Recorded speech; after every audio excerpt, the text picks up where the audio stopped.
स्वामी दाद गुरु भक्ति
स्वामी का गुरु भक्ति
अनुभव बनाए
मूर्ती विद्रोवचन सेवापती हेच विष्णूची महापूजा अनुभवना हे तुझा सत्य बोले मुखे दुखवे आणि गाचे दुखे हेच विष्णूची महापूजा अनुभवना हे तुझा निश्चयाचे बळ तुका म्हणे तेची फळ हेच विष्णूची महापूजा अनुभवना हे तुझा पांडुरंगा गुरु प्रथम पांडुरंगा गुरु प्रथम हे पांडुरंगा गुरु प्रथम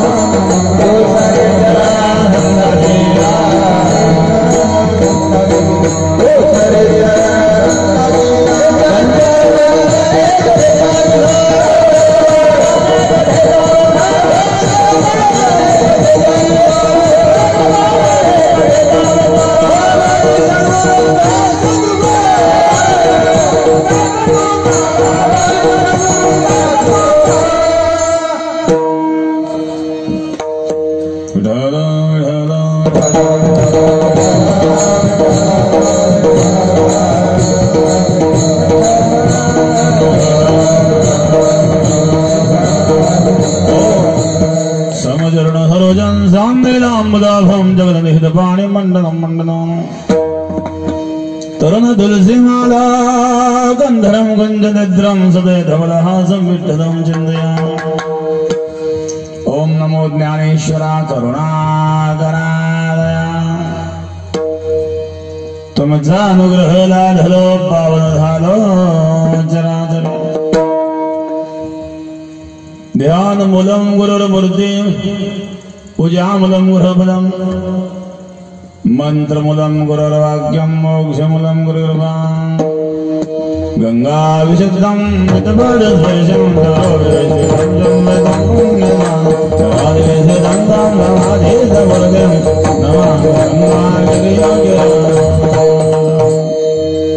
शुचिः शीलः समदक्षः सप्रतापी जितेन्द्रियम् नारायणगिरिं वन्दे संसिदानन्दविग्रहम्।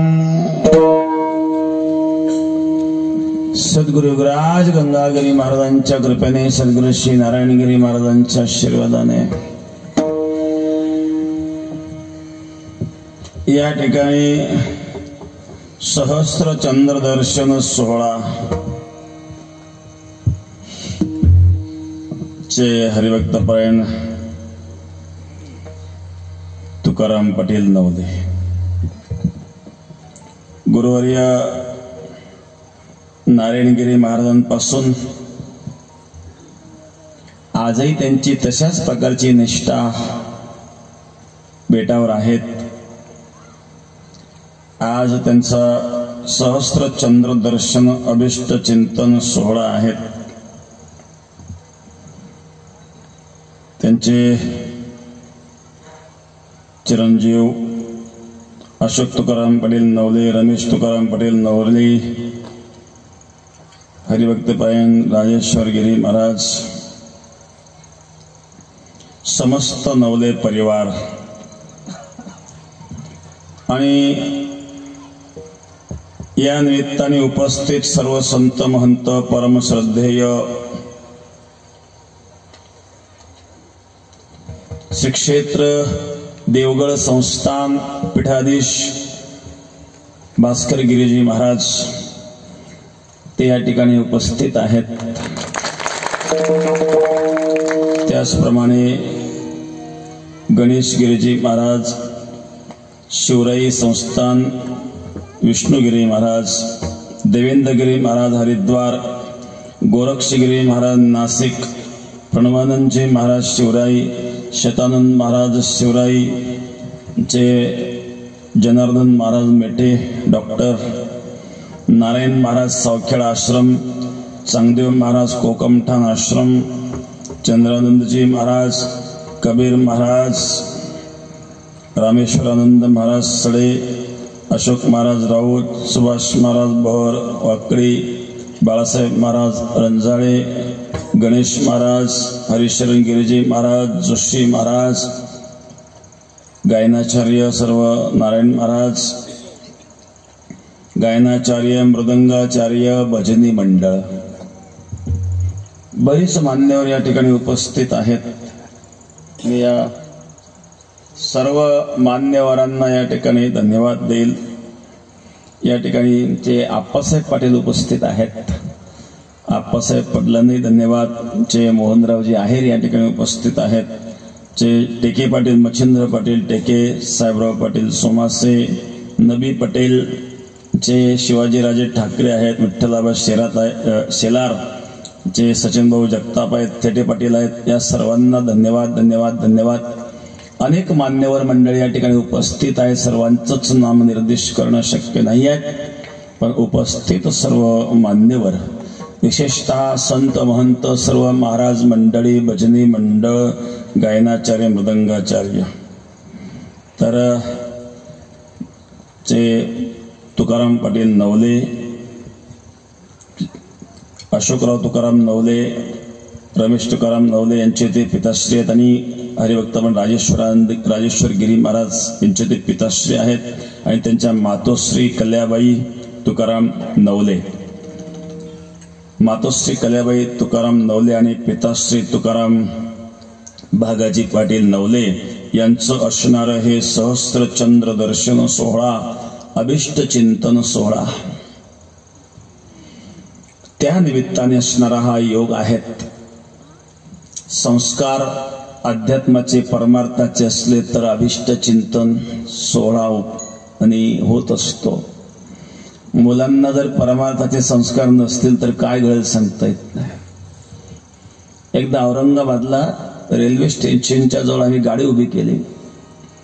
2-3 दिवस सारखी जागृत झालेली असल्यामुळे थोडं ऍसिडिटी वाढल्यासारखं वाटलं. मुलांना सांगितलं की ऍसिडिटीची गोळी घेऊन या. गाडी उभी केली. एक म्हातारी भेटली, 70-75 वर्ष वय असेल. आमच्याकडे म्हणले, महाराज खूप भूक लागली, 10-20 रुपये काहीतरी खायला द्या. त्या म्हातारीकडे पाहिल्यानंतर भीक मागण्यासारखी परिस्थिती असावं असं वाटत नव्हतं राहणीमानावरून. मी त्या म्हातारीला विचारलं, 10-20 रुपयाचा विषय नाही माताजी, वाटलं तुम्ही पूर्ण जेवण करा, पूर्ण बिल आम्ही देतो, जेवणाचा विषय नाही, 10-20 रुपयाचा विषय नाही आहे. परंतु तुमच्याकडे पाहिल्यानंतर असं वाटतं की तुमच्यावर काहीतरी परिस्थिती निर्माण झालेली आहे. राहण्यामानावरून असं वाटत नाही की कोणीतरी भिकारी तुम्ही आहात म्हणून. तर ते चौकशी करण्याचा मी प्रयत्न केला आणि विचारलं, तुम्हाला मुलं बाळ नाहीत का? ती म्हातारी खूप रडायला लागली महाराज. आणि तिने सांगितलं, महाराज 2 मुलं आहेत. मुलं काय करतात असं विचारल्यानंतर आम्ही सुद्धा चकित झालो. तिने सांगितलं, एक मुलगा डॉक्टर आहे आणि एक मुलगा प्राध्यापक आहे. एक मुलगा डॉक्टर, एक मुलगा प्राध्यापक, आणि ते माता औरंगाबादला रेल्वे स्टेशनवर भीक मागत आहेत. मी विचारतो, राहते कुठं? म्हणजे स्टेशनवर झोपते. म्हणजे रेल्वे स्टेशनवरती माता झोपत आहे आणि भिक्षा मागून जीवन व्यतीत करीत आहे. आणि मुलगा डॉक्टर आणि एक मुलगा प्राध्यापक.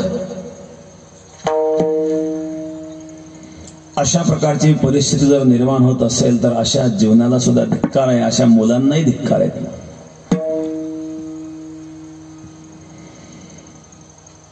आपण काय शिकलो? खरोखर आपण मातापित्यांची सेवा करू शकत नसलो तर आपण पेशंटची सुद्धा काय सेवा करणार? आणि एखादा शिक्षक आहे विद्यार्थ्याला तर तो काय शिकवणार? शिक्षक हा गुरु असतो.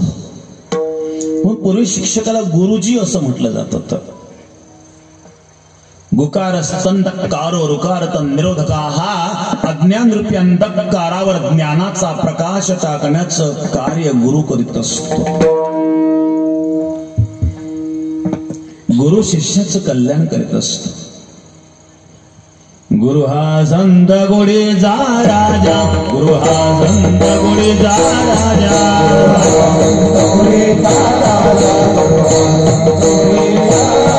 गुरु हा प्राण विसावा माझा, गुरु हा प्राण विसावा माझा, गुरु विना देव तुझा, गुरु विना देव तुझा, गुरु विना देव तुझा,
ज्ञानांजन गुरु दाखवी निज धन गुरु सौभाग्य देवन साधु बोधनानंद गुरु घाली ज्ञानांजन ज्ञानाची दृष्टी देणारे गुरु असतात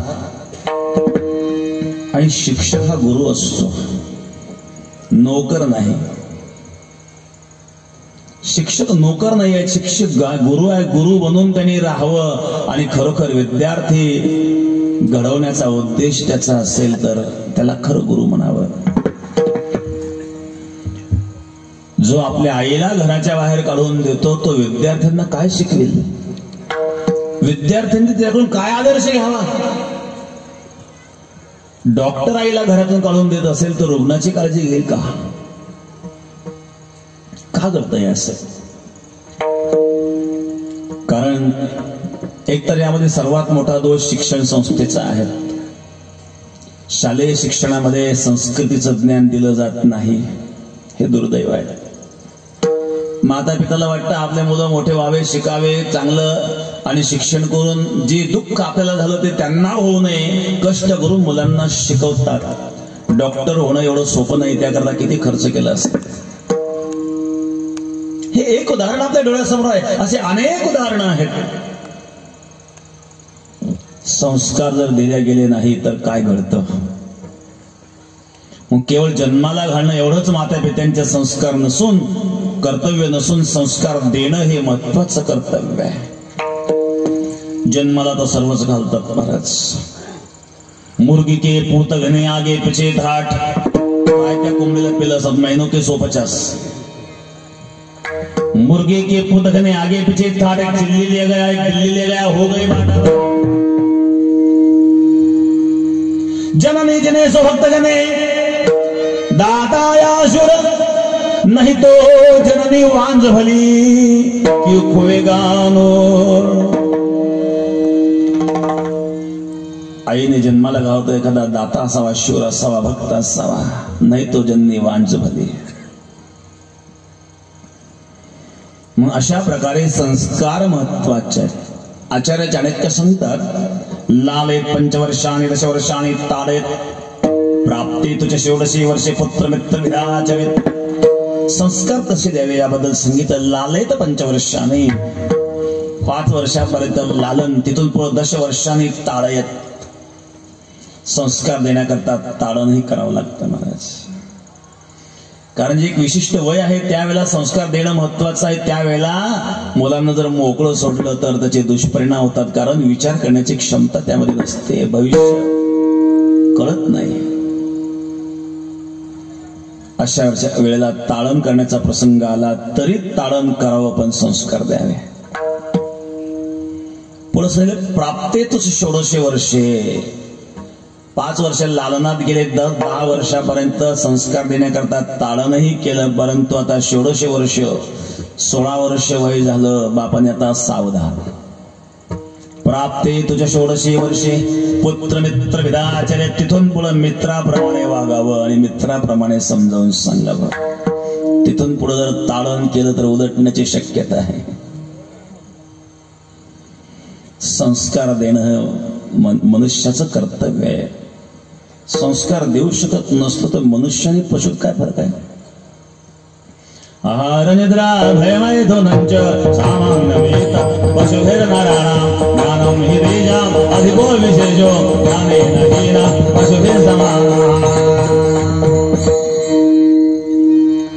मनुष्य आणि पशूंचं वर्गीकरण केलं मनुष्याला भोजनाची आवश्यकता आहे पशूंना नाही मनुष्याला निद्रा आहे पशूंना नाहीत मनुष्याला मुलं बाळ होतात पशूंना होतात मनुष्याला भय वाटतं पशूंना नाही वाटतं वेगळेपणा काय ज्ञानं हि तेषाम् अधिको विशेषो मग विद्याविहीन पशु हो ज्ञान नसेल तर मनुष्य पशुतुल्य असतो मग ज्ञान प्राप्त करणं आणि आपलं जीवन आदर्श बनवणं हे प्रत्येक मनुष्याचं कर्तव्याने पित्याचं कर्तव्य असतं श्रीमद भागवताच्या 5म स्कंदामध्ये ऋषभदेवाचा प्रसंग येतो ऋषभदेवाला 100 मुलं होती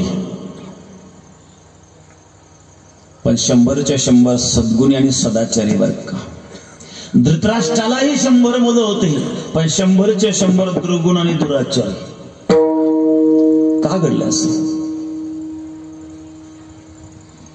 तर दुष्लो मातृदोषेन पितृदोषेन मूर्खता कार्पण्य वंश दोषेन आत्मदोषात दरिद्रता. इथे 4 गोष्टी सांगितल्या. दुष्लो मातृदोषेन, मुलगा शिलभ्रष्ट निघाला, मातेचा दोष आहे. का? संस्कार दिले नाही. एक मुलगा लहानपणापासून त्याला चोरीची सवय लागली. शाळेत गेल्यानंतर पेट आणि पुस्तक चोर, दप्तर चोर, पेन चोर, कंपास चोर, चोरायचा असतो. आईने कधी विरोधच केला नाही. आईला वाटलं बरं विकत घ्यायची गरज नाही. मुलगा मोठा झाला, त्याच्या चोऱ्याचे प्रमाण वाढले आणि एक गुंडांच्या टोळीत शिरला. अनेक लोकांनी त्याने खून केले, अनेक दरोडे टाकले. शेवटी एक दिवस पकडला गेला आणि सगळे गुन्हे सिद्ध झाले. कोर्टाने सजा दिली, फाशीची सजा. त्याला सांगितलं तुझी काय इच्छा आहे, अंतिम इच्छा काय? जेलरने विचारलं. सांगितलं अंतिम इच्छा आईला भेटायची. आई भेटायला आली. आई मुलाकडे पाहून रडत होती, मुलगा आईकडे पाहून रडत होता. थोड्या वेळानंतर मुलाचा मृत्यू होणार आहे आणि फाशीची सजा होणार आहे मुलाला. काही चांगलं काम करून नाही ना. वीर भगतसिंग, राजगुरू, सुखदेव देशाकरता लढले आणि देशाकरता प्राणाची आहुती दिली. त्यांच्या माता पित्यांना, परिवाराला त्यांचा स्वाभिमान आहे. एखादा मुलगा दरोडेखोर बनून, खून करून, हत्या करून, वाईट कर्म करून आणि त्याला जर ही सजा होत असेल तर आईला किती दुःख असेल. आई त्या मुलाकडे पाहून रडत होती, मुलगा आईकडे पाहून रडत होता. काय त्या मुलाच्या मनात आलं, त्याने आईलाच एक थप्पड. त्या ठिकाणी जो जेलर होता, तो जेलर म्हणला अरे थोड्या वेळाने आता तू पाशीवर जाणार आहे, आई भेटायला आली आणि तूच इच्छा व्यक्त केली आईला भेटण्याची आणि तू काय करतोयस? प्रेमाने 2 शब्द बोलून जा. त्याच्या मुखातून शब्द निघाला, हीच थप्पड जर मला तेव्हा बसली असती जेव्हा मी पेन चोरला होता, आज मी दरोडेखोर झालो नसतो, कदाचित चांगल्या ठिकाणी गेलो असतो. वेळेमध्ये संस्कार फार महत्वाचे असतात. मनुष्याची दिशा ठरण्याची जी वेळ असते, अशा वेळेला जर तो दिशाहीन झाला तर ही परिस्थिती निर्माण होत असते. म्हणून आपल्या पुत्रांना संस्कार देणं हे मातापित्यांचं कर्तव्य असतं. जे मातापिता आपल्या पुत्रांना संस्कार देतात त्यांचा अभिष्ट चिंतन सोहळा होतो, त्यांचं सहस्रदर्शन, चंद्रदर्शन. नाहीतर बऱ्याच वेळेला काहींना तर अनेक वेळेला वृद्धाश्रमामध्ये जाण्याची पाळी येते. वृद्धाश्रमात जर आपण गेलो तर लहान गरिबांपेक्षा मोठ्यांचीच बाप त्या ठिकाणी जास्त दिसतात. विढाला विढाला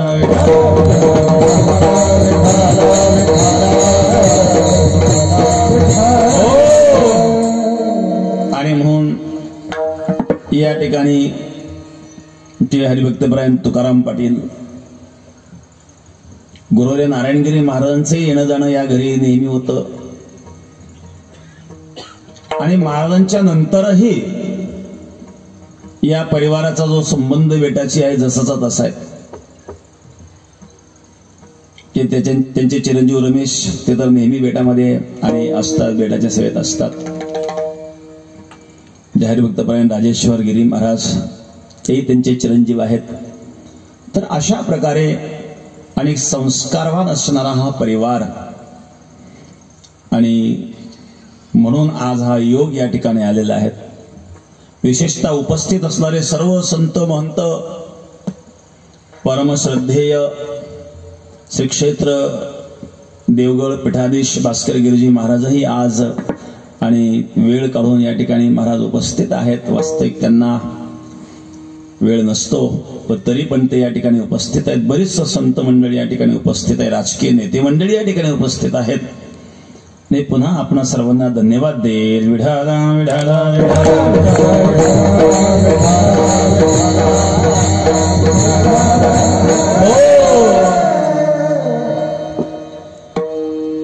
अभंग चिंतनाकडे वळूया. जगद्गुरु तुकाराम महाराजांचा अभंग आहेत आणि महाराज या ठिकाणी कर्तव्याचं वर्णन करतायत की जो कर्तव्य दक्ष मनुष्य असतो, आपल्या कर्तव्याचं पालन करतो. कर्तव्याचं पालन करणं हीच खरी भगवंताची पूजा आहे. केवळ मंदिरात जाऊन पूजा करणं नाही, म्हणजे मंदिरात जाणं पूजा करणं म्हणजे पूजा नाही असा अर्थ नाहीये. मंदिरात जाऊन पूजा करणं हाही पूजेचा एक प्रकार आहे, परंतु एवढी पूजा सीमित नाही आहे. भगवंताची पूजा करण्याकरता सर्वांनाच मंदिरात जाणं शक्य नाही आहे, पण मंदिरात जाऊन पूजा तर करावीच. पूजा करू नये असा अर्थ नाहीये, परंतु या ठिकाणी पूजेचं व्यापक स्वरूप महाराजांनी सांगितलं की आपल्या कर्तव्याचं पालन करणं ही खरी पूजा आहे. ते कुठल्याही क्षेत्रात असो. एखादा मनुष्य राजकीय क्षेत्रामध्ये राजकारण करीत असेल, परंतु राजकारण करीत असताना खरोखर समाज सेवा हा जर त्याचा मुख्य उद्देश असेल, शुद्ध उद्देश असेल, तर त्याने केलेलं राजकारण हे राजकारण नसून भगवंताची पूजा आहे. समाज सेवा हा शुद्ध उद्देश असावा. सामाजिक कार्य करणारी मंडळींनी खरोखर समाज सेवा मुख्य उद्देश असेल तर त्यांनी केलेलं सामाजिक कार्य ही सुद्धा भगवंताची पूजा आहे. शैक्षणिक क्षेत्रामध्ये कार्य करणारे कोणी शिक्षक असेल, पण खरोखर विद्यार्थी घडावे असा मुख्य उद्देश असेल, शुद्ध उद्देश असेल, तर त्याने केलेली शिक्षकाची नोकरी ही केवळ नोकरी नसून ही सुद्धा भगवंताची पूजा आहे. कर्तव्याचं पालन करणाऱ्याला भगवंताकडे जावं लागत नाही, भगवान त्याच्याकडे येतात. उदाहरणार्थ पुंडलिकरायाने पांडुरंगाची उपासना केली नव्हती, परंतु कर्तव्याचं पालन केलं, मात्या पित्यांची सेवा केली. पुंडलिकरायाने मात्या पित्यांची सेवा केली, इतका सेवेमध्ये तल्लीन आहे की प्रत्यक्ष पांडुरंग परमात्मा प्रकट झाले तरी सांगितलं अजून मला वेळ नाही. एक वीट फेकली आणि त्या विटेवर पांडुरंग परमात्मा उभे राहिले, ते आजही उभे आहेत. हे मात्या पित्यांच्या सेवेचं प्रमाणं भवाब्देरिदं मामकानां नितं भक्तराभ्यां धृतो येन तस्मात् विधातो रसत्य धृतो नाभिघोषं परब्रह्मलिङ्गं भजे पांडुरंगं. आद्यशंकराचे वर्णन करतात. कमरेवर हात ठेवून उभा आहे, वाट पाहे उभा, भेटीची आवडी भक्ताची वाट पाहत उभा आहेत. इतर देवतांच्या हातात शस्त्र आहेत, रामाच्या हातात धनुष्य आहेत, कृष्णाच्या हातात सुदर्शन आहेत, पण पांडुरंगाच्या हातात काही नाही आहेत महाराज. पांडुरंग फक्त भक्ता करतायत आणि तो भक्ताची वाट पाहताय. प्रमाणं भवाब्देरिदं मामकानां, माझ्या भक्ताला भवसागर कमरा इतकाच खोल आहे हे दाखवण्याकरता ज्यांनी कमरेवर हात ठेवलाय. भवसागर धरता, भवसागर धरता,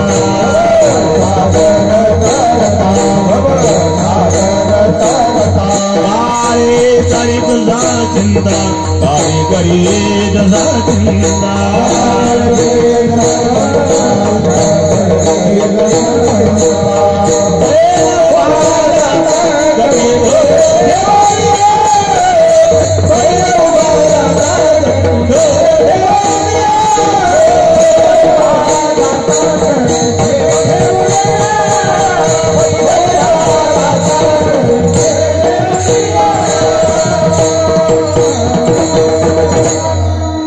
परंतु पुंडलिकाच्या भावार्था झाला गोकुळहून येता किंवा झाला वैकुंठाहून येता, पुंडलिकाचा असणारा भाव, मात्या पित्यांची असणारी सेवा, सेवाभाव कसा असावा. तर या ठिकाणी जेही काही कर्तव्य आपल्या वाटेला आलेलं असेल त्या कर्तव्याचं यथार्थ पालन करणं म्हणजे भगवंताची पूजा.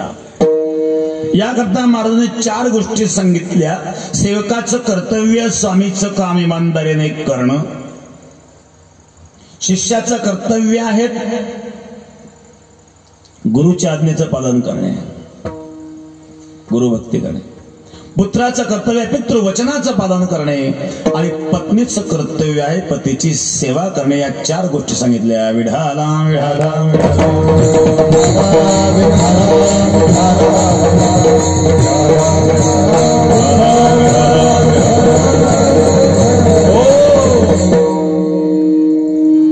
पहिले स्वामीचं काम यथार्थ पार पडणे,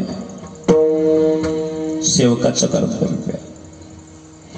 सेवाभाव वृत्तीचा जर विचार केला तर आपल्या समोर आदर्श उदाहरण आहे हनुमानजीचं. दासत्व निकट हनुमंते पै केले, म्हणून देखिले रामचरण. दास्य भाव हनुमानजीचा आहे. जय हनुमान ज्ञान गुण सागर, जय कपीस तिहु लोक उजागर, रामदूत अतुलित धामा, अंजनी पुत्र पवन सुत नामा. जे ज्ञानाचे आणि गुणाचे सागर आहेत, पण सेवाभाव वृत्ती आहे. सेवा धर्म सेवा धर्म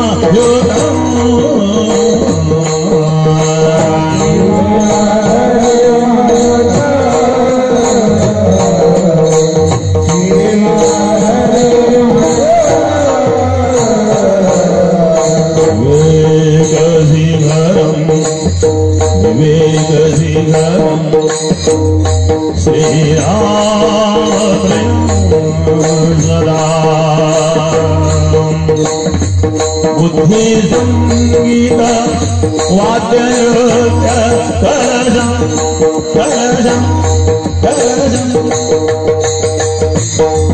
विद्युत वेग मय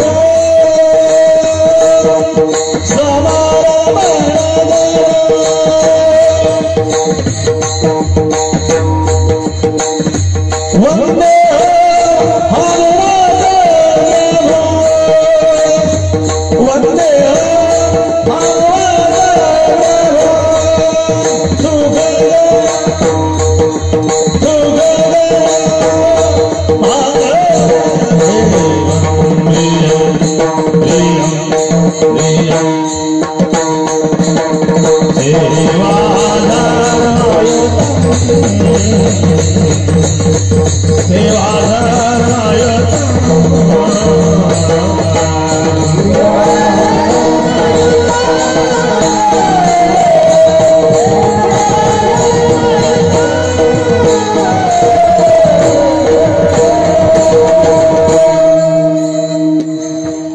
या ठिकाणी भक्तबाई माऊली महाराज संगमनेरहून उपसले, ते याच गावचे भूमिपुत्र आहेत. मी माऊली महाराजांनाही धन्यवाद देईल. विठाला विठाला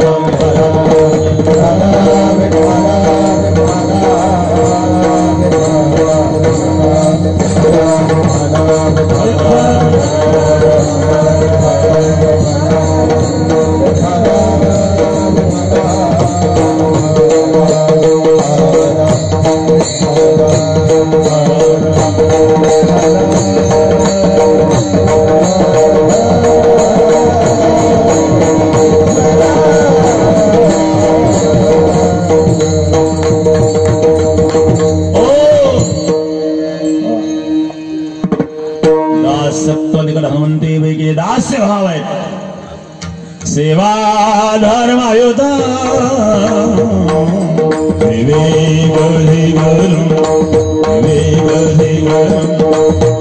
श्रीराम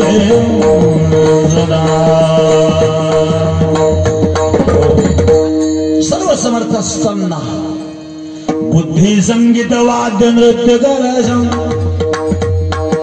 विद्युत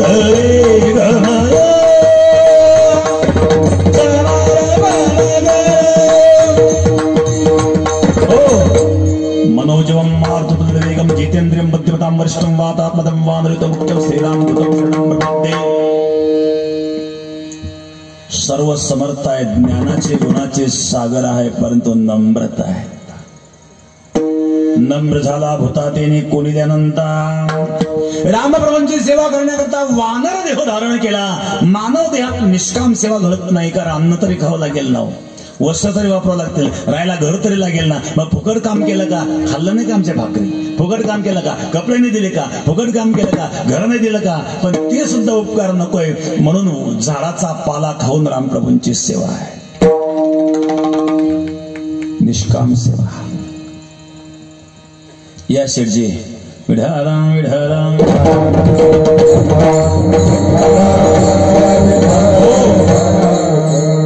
या ठिकाणी आमचे शेठजी शोभाचंद शेठजी उपस्थित झाले, धन्यवाद. त्यांच्यासोबत जगता पडेल त्यांनाही धन्यवाद. बसा बसा. गुरुवर्य नारायणगिरी महाराजापासून त्यांचेही परिवार बेटाशी जुडलेला आहेत आणि बेटाबद्दल खूप मोठी श्रद्धा त्यांची पूर्वीपासून आहे. विढाला विढाला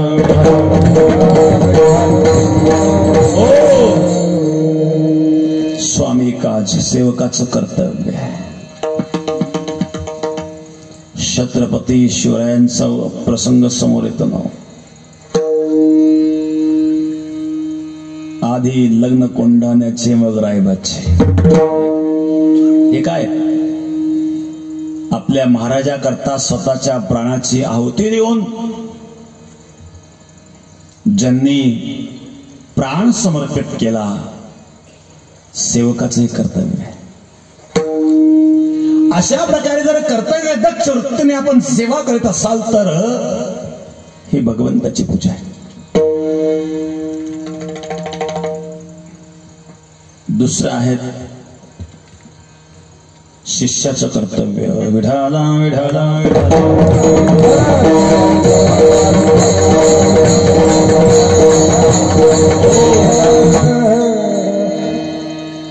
गुरु शिष्य संबंध हा अतिशय पवित्र संबंध आहे. निवृत्तनाथ महाराज ज्ञानेश्वर महाराजांचे गुरु होते आणि नात्याने बंधू होते.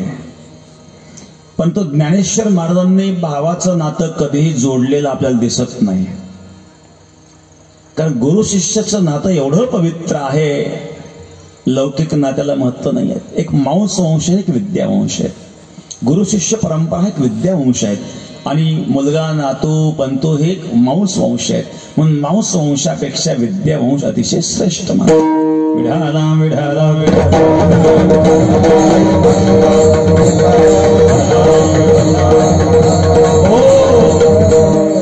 कोपरगाव संत जनार्दन स्वामी संस्थानवरून या ठिकाणी परमश्रद्धेय रमेश गिरीजी महाराज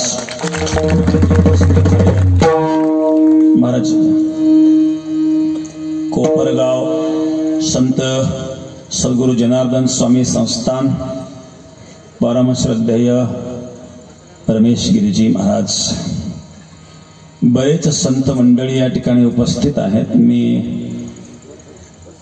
सर्व संतांना या ठिकाणी धन्यवाद देईल, परंतु विशेषतः काही संत मंडळींना इथं बोलायचं असेल ना, जास्त लांबवणार नाही, लवकरच आवरून घेतो वाटल्यास नाही. बरेच संत मंडळी आहेत इथं, तर या ठिकाणी आपण थोड्या वेळात कार्यक्रम उरकून घेऊ, म्हणजे सर्व संत महंत या सर्वांचे विचार आपल्याला ऐकायला मिळतील. विढाला विढाला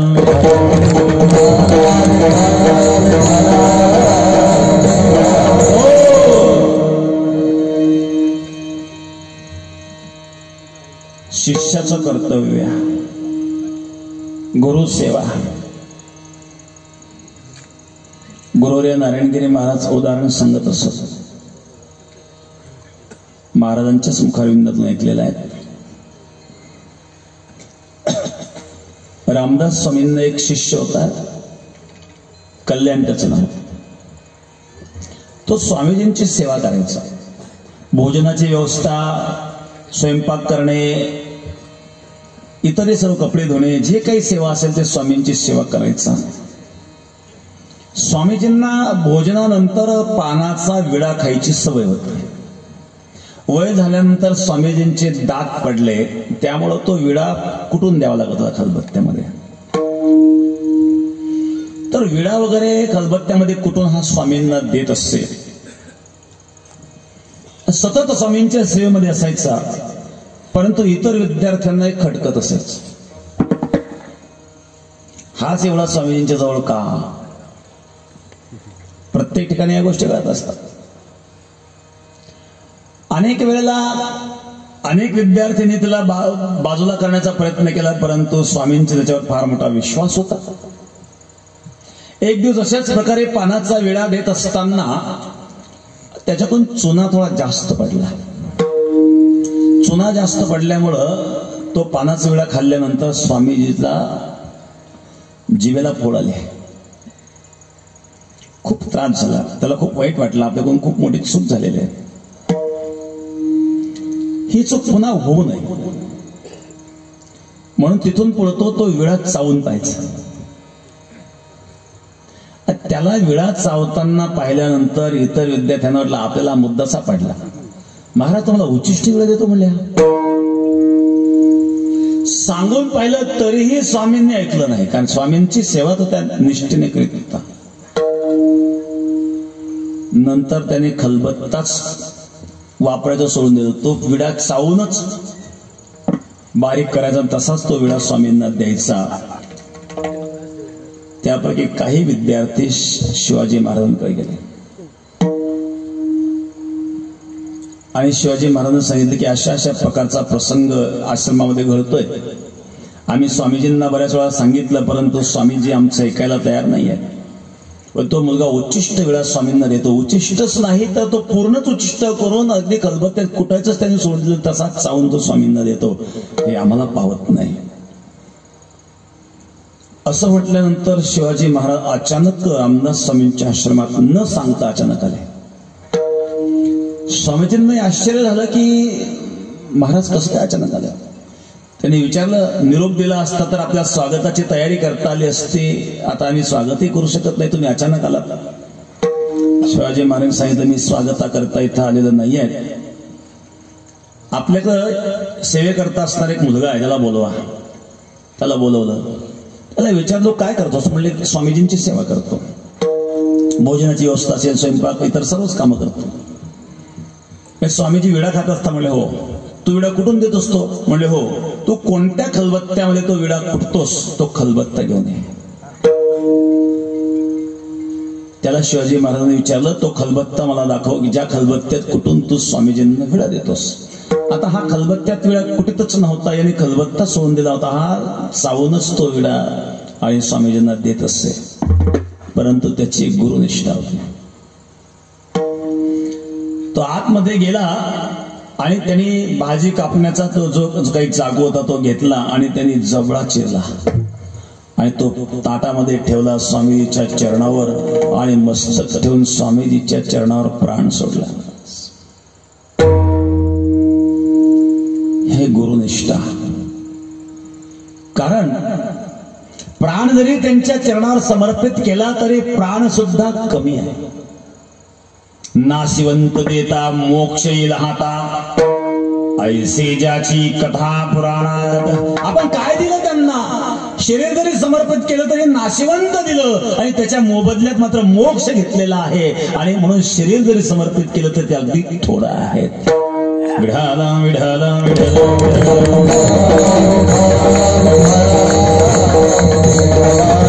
ओ देवी दहा पाये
उतराई आपण होऊ शकत नाही, कारण शरीर जरी दिलं तरी शरीर नाशवंत आहे.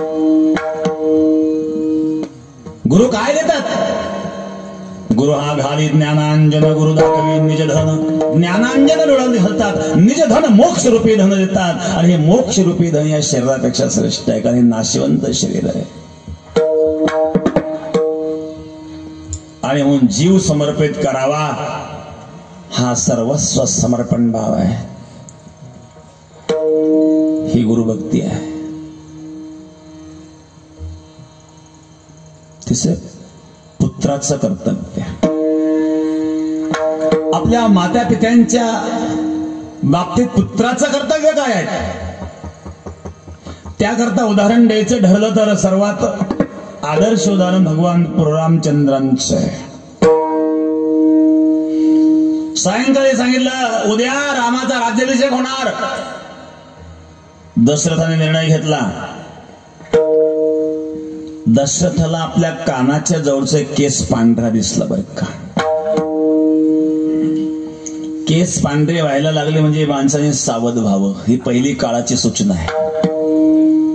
तुकाराम महाराजांना सुद्धा एकदा कानाच्या जवळचा केस पांढरा दिसला. महाराज सांगतात या कानाच्या त्या केसाने माझ्या कानात एक गोष्ट सांगितली. जरा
जरा कर्णमुळे सांगवाले गोष्टी मृत्यूच्या बेटी जवळ आले. कर्णमुळे कानाचा केस पांढरा झाला. त्या केसाने माझ्या कानात गोष्ट सांगितली. काय सांगितले? मृत्यूची या भेटी जवळ आले. सावध होई बाबा, काळ लागला मापा. प्रपंच गुंतून प्रपंचातून बाहेर. दशरथाला सुद्धा एक कानाच्या जवळचा केस पांढरा दिसला. दशरथाने सांगितलं उद्याच राज्याभिषेक रामाचा. वशिष्ठांना सांगितलं तयारी करा राज्याभिषेकाची. संध्याकाळी राज्याभिषेकाची तयारी सुरू झाली. महाराज रामाला निरोप गेला उद्या राज्याभिषेक होणार आहे. परंतु रामप्रभूंच्या चेहऱ्यावर हर्ष नाही आहे. आणि दुसऱ्या दिवशी सकाळी राज्याभिषेक होण्याच्या आधी ऐवजी वनवासात जावं लागणार आहे हा निरोप आला. तरी चेहऱ्यावर दुःख नाही. कल्पना करा आपल्या जीवनात असा प्रसंग घडला तर. एखाद्याला सांगितलं तुझं तिकीट फिक्स, सगळी तयारी केली कार्यकर्त्यांसह हजर फॉर्म भरण्याकरता, आणि फॉर्म भरणं तिथं सांगितलं नाही तिकीट तुला नाही दुसरं. बघा त्याचा चेहरा मग काय होईल. राम भगवान रामप्रभूंचं बघा सायंकाळी निरोप आला उद्या राज्याभिषेक होणार आहे, आणि सकाळी निरोप आला राज्याभिषेक नाही 14 वर्ष वनवास. पण वनवासाचा निरोप आला तरी चेहऱ्यावर विषाद दुःख नाही आहेत. राज्याभिषेकाचा निरोप आला तरी सुद्धा हर्ष नाही आहेत.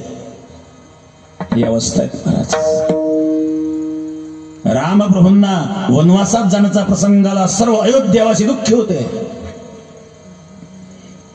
रघुनंदन पायी गेला, रघुनंदन पायी गेला.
वनवासाला जाण्याकरता निघतात अयोध्यावासी सूर्यनारायणाला विनंती करतात, हे दिनकरा, हे सूर्यनारायणा, जास्त तापू नकोस, आमच्या रामाच्या काळात घोड येतील बरं का. सूर्यवासी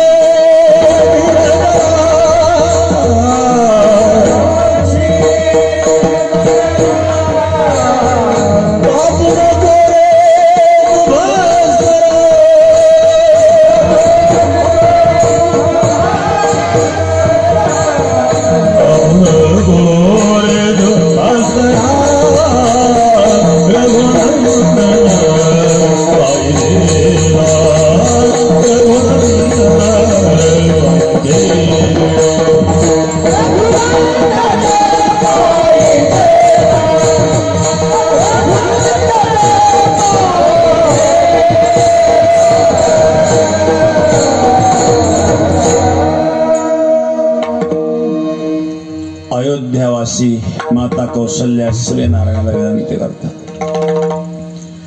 सूर्यवासी दिनकरा,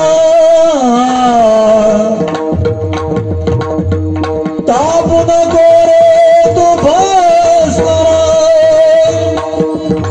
हे सूर्यनारायणा, जास्त तापू नकोस, माझ्या रामाच्या पायाला फोड येतील, काही चालायची सवय नाही. धरणी मातेला विनंती केली, धरणी माता माय बहिणी सांभाळ हो कोदंड पाणी, सांभाळ हो कोदंड पाणी, रघुनंदन रघुनंदन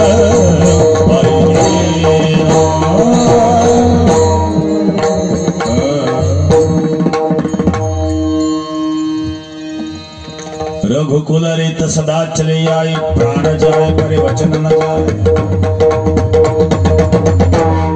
पितृवचनाचं पालन करण्याकरता राज्याचा त्याग करणारे रामप्रभू कुठे, आणि आपल्या आई बापांना घराच्या बाहेर काढून देणारे आजची काळातली मुलं कुठे नाही. किती परिवर्तन झालंय हे. जग जसं आम्ही संस्कृतीपासून दूर चाललोय, भावनाहीन बनत चाललोय. मग आजच्या तरुणाला रामायण आणि महाभारताची अत्यंत गरज आहे. हे रामायणातलं उदाहरण आहे. महाभारताचं उदाहरण सांगतो. द्रौपदीच्या 5 पुत्रांची झोपेत हत्या केली अश्वत्थाम्याने, आणि अश्वत्थाम्याला धरून आणलं अर्जुनाने द्रौपदीच्या समोर. द्रौपदी, तुझ्या 5 पुत्रांची हत्या करणार हत्यारा तुझ्या समोर उभा आहे, सांगायला कोणती शिक्षा करू, तो कोणती शिक्षा कर, तुझा अपराध याने केलेला आहे. असं म्हटलं. द्रौपदी म्हणल्याला सोडून द्या. भीम म्हणला, अर्जुन तू सोडून दिलं तरी चालेल, मी सोडणार नाही. द्रौपदी, तुझ्या 5 पुत्रांची हत्या नाही केली त्याला तू सोडून द्या म्हणतेस, तुला दुःख नाही का? द्रौपदीने सांगितलं, पुत्राच्या मृत्यूचं दुःख आईला जेवढं असू शकतं तेवढं कोणालाच असू शकत नाही.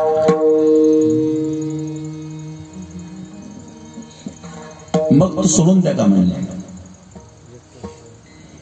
द्रौपदीने सांगितलं, एका मातेला खुश करण्याकरता दुसऱ्या मातेला दुःखात लोटू नका.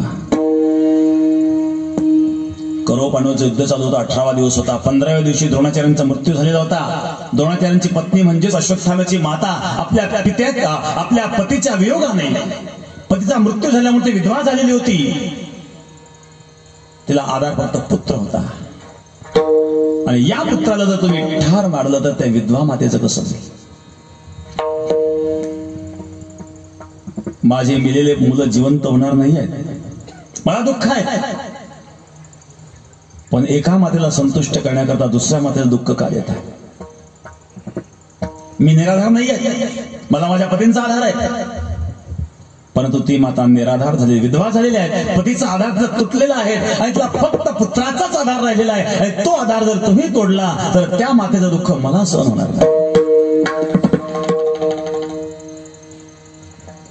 स्वतःच्या 5 पुत्रांची हत्या केली, पण ती द्रौपदी मात्र त्या अश्वत्थाम्याच्या मातेचा विचार करते. जगामध्ये अशा प्रकारची संस्कृती कुठेही पाहायला मिळणार नाही आणि अशा प्रकारचे विचार कुठल्याही धर्मात तुम्हाला पाहायला मिळणार नाही. आणि म्हणून सर्व विश्वाने जगाने आपल्या धर्माच्या संस्कृतीला महत्व का दिलं तर जगामध्ये सर्वात श्रेष्ठ संस्कृती आहे ती म्हणजे हिंदू संस्कृती आहे. अशी कोणती संस्कृती सांगते स्वतःच्या 5 पुत्रांची हत्या केल्यानंतर त्या हत्या करणाराचा विचार न करता किंवा आपल्या 5 पुत्रांची हत्या झाल्याच्या नंतर आपण बदला घ्यावा हा विचार न करता त्या हत्या करणाराच्या मातेचा विचार द्रौपदीने केला की जर तुम्ही या अश्वत्थाम्याला ठार मारलं तर ती माता निराधार झालेली आहे, विधवा झालेली आहे आणि ती मुलांचा आधार तुटल्यानंतर ती काय अवस्थेमध्ये असेल. ही संस्कृती आहे. पितृवचनाचं पालन करण्याकरता भगवान रामचंद्रांनी राज्याचा त्याग केला. ही आमची त्यागाची संस्कृती आहे. त्यागात शांती अनंतरम गीतेमध्ये भगवान सांगतात. त्याग शिकायचा असेल तर रामायण महाभारत वाचावं. पुत्राचं कर्तव्य आणि पत्नीचं कर्तव्य आहे पतीची यथार्थ सेवा करणे. या 4 गोष्टी महाराज सांगतात प्रथम चरणामध्ये.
गुरुचं कर्तव्य,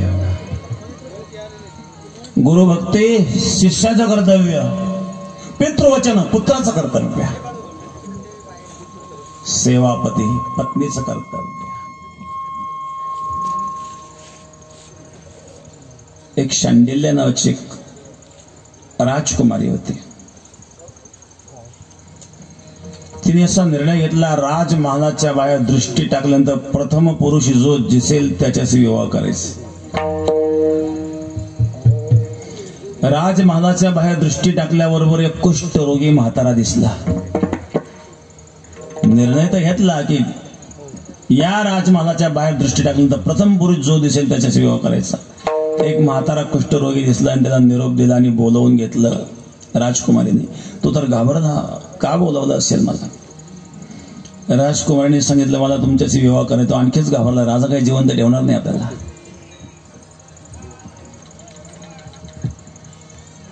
ते सांगितलं मी विवाह करायला तर तुमच्याशीच करणार.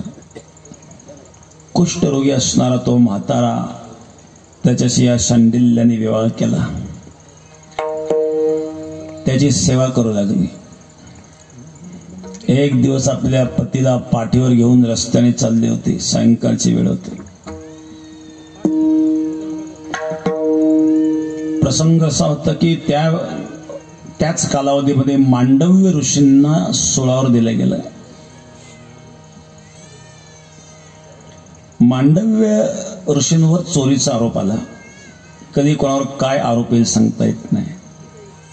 साधू जीवन आहेत. काही चोरांनी एका राजाच्या राजमहालात चोरी केली आणि पळून जंगलात पळू लागले. त्यांच्या पाठीमागे राजाचे शिपाई लागले आणि ते मांडव्य ऋषींच्या झोपडीत शिरले. चोरून आणलेलं सारं द्रव्य मांडव्य ऋषींच्या झोपडीत ठेवलं, पळून गेले. चोरीला गेलेलं सारं द्रव्य मांडव्य ऋषींच्या झोपडीत सापडल्यामुळं चोर म्हणून मांडव्य ऋषींना धरून राजासमोर उभा केला. सांगितलं समजून ऋषींनी मी हे केलेलं नाहीये, परंतु चोरीला गेलेलं द्रव्य मात्र झोपडीत सापडलंय. काही चोरी करणारे असतात, काही चोरी पचवणारे असतात ना. काहींची पचनशक्ती फार जबरदस्त असते बरं का. मुरुम पचतो, खडी पचते, वाळू पचतं, डांबर पचतं, लोखंडही पचवतात. काय काय पचवतील सांगता येत नाही. काही चोरी करणारे असतात, काही पचवणारे असतात. चोरी केली आणि तुमच्या झोपडीत ज्या अर्थी सापडलं याचा अर्थ तुम्ही चोर आहात. मांडव्य ऋषींना सोळावर दिले गेलं. ही शांडिल्य आपल्या पतीला घेऊन चालली होती आणि तिच्या पतीचा स्पर्श मांडव्य ऋषींना झाला. मांडव्य ऋषींनी शाप दिला, कारण त्यांना गुदद्वाराला सूळ टोचला गेला आणि वेदना झाल्या. ज्याने कोणी मला स्पर्श केला असेल तो सूर्यास्तानंतर मरेल. असं म्हटल्यावर शांडिल्याने सांगितलं खबरदार, सूर्यास्त झाला तर पृथ्वीचं भ्रमण थांबलं नाव. पतीची सेवा करण्याचं हे फळ आहे. अस्ता जाता रवी धरवेल, अस्ताला जाणारा सूर्य धरला. तुका म्हणे पतिव्रता तिची देवावरी सत्ता. भगवान वामनाने जेव्हा बळीला पाताळात घातलं, त्याला बळीची माता त्या ठिकाणी आली. बसा बसा, या या इकडे बसा. विढाला विढाला विढाला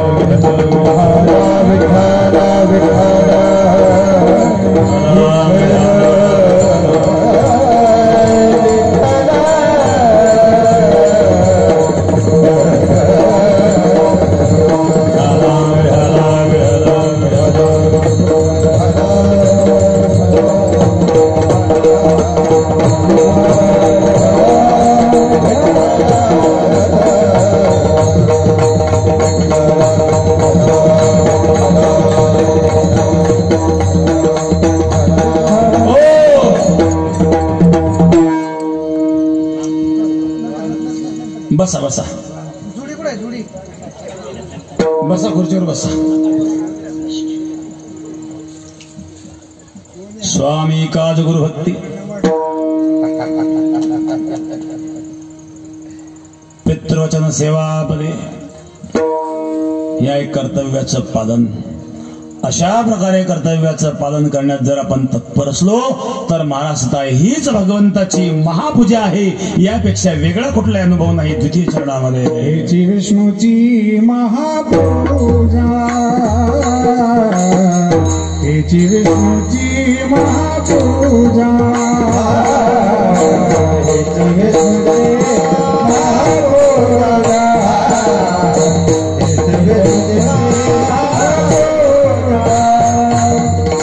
हेची विष्णूची महापूजा, हेची विष्णूची महापूजा,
मिनिटांमध्ये आपण कार्यक्रमावरून घेऊ.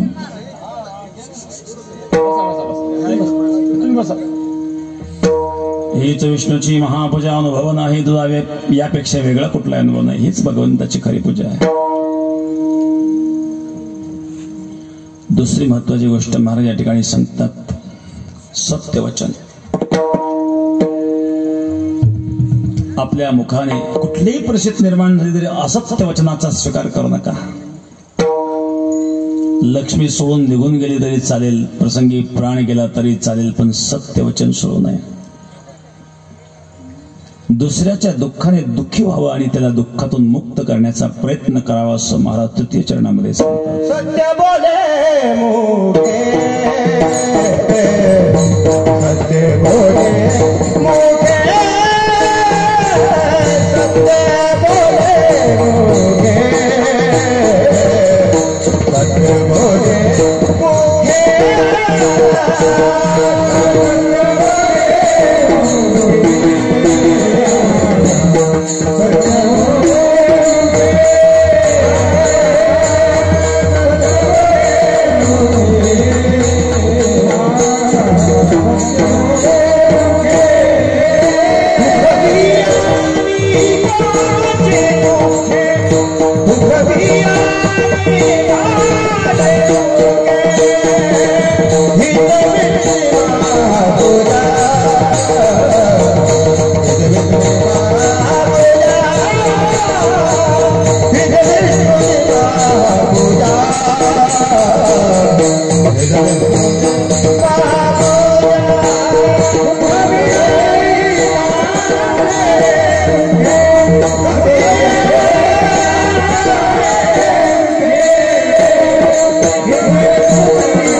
जो सत्य बोलतो त्याचं सत्य बोलणं ही सुद्धा भगवंताची पूजा आहे.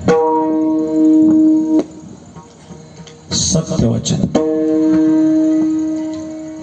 अशा प्रकारे कर्तव्याचं पालन आणि सत्यवचन या दोन गोष्टी ज्याच्या जीवनामध्ये आल्या त्याला वेगळी पूजा करण्याची आवश्यकता नाही आहे.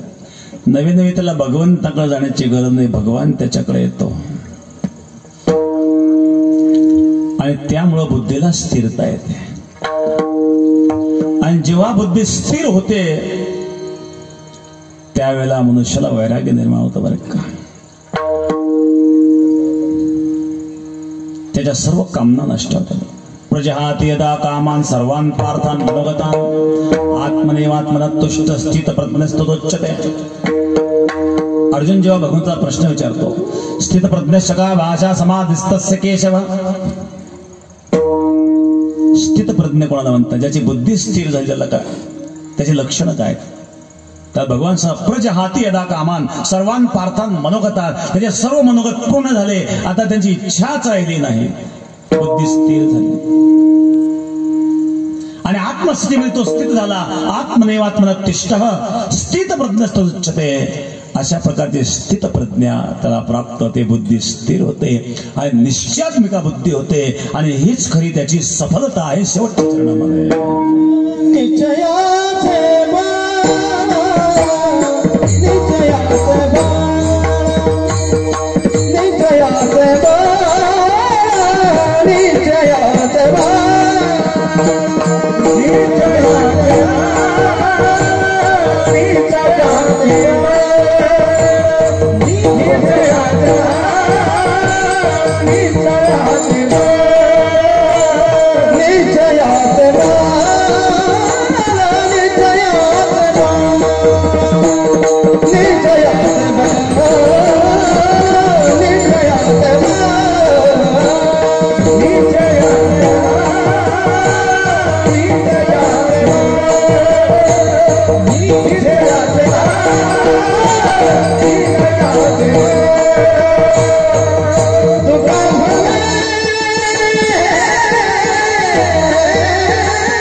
कार्यक्रम आपण आवरून घेऊ, नंतर पुढचा कार्यक्रम होईल.